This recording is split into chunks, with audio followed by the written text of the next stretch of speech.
Episode of Logistics Clinic.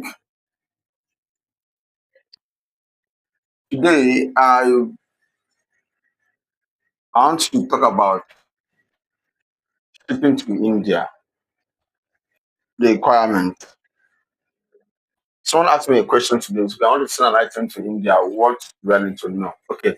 The most important thing you need to know if you're sending an item to India, via shipping, is that you need to, the receiver will have to do what we call the KYC documentation. KYC documentation for shipping to India.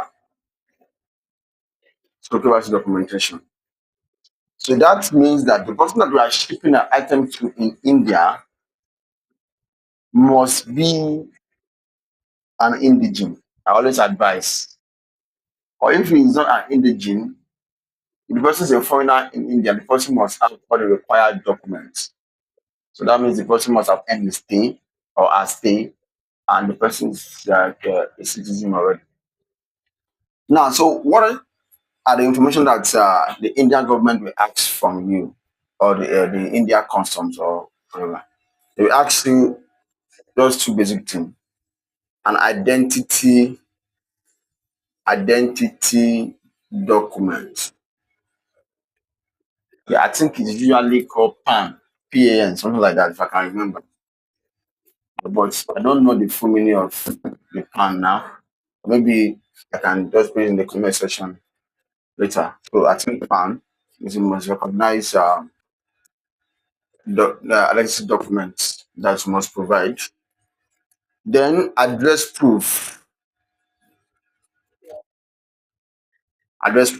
That is, when we are shipping to India for, I talked about the consignor and the consignee.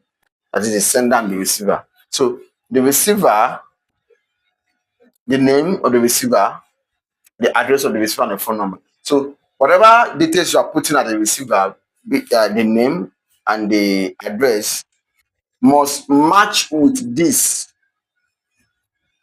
document that you are providing. So if I'm using fish fish Pomo as the receiver name, and I'm using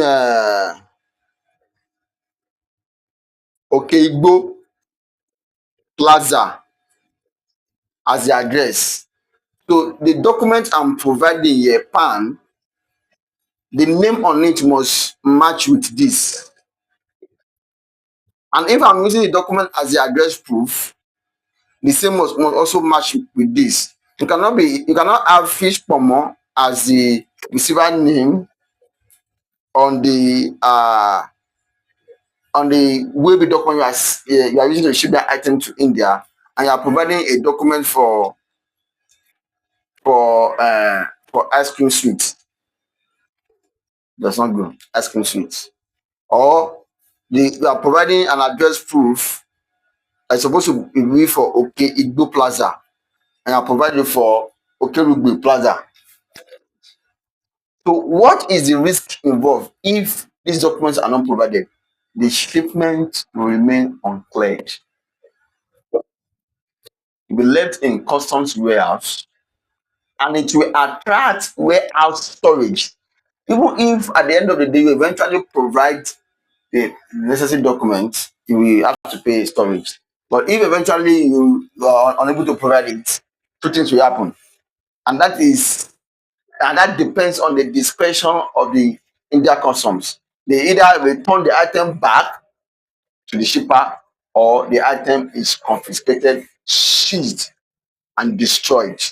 So if you are sending an item to India, this is key. You must take note of this. Very, very important. So that you have easy clearance when the item gets to India. And one key importance of this thing is that if you are sending there, they always keep this in their records. So when next you are sending an item that is going to Fish Pomo, living in Okerugbe Plaza, Are you getting it? You don't need to provide that document again. It's already in their system. Easy peasy.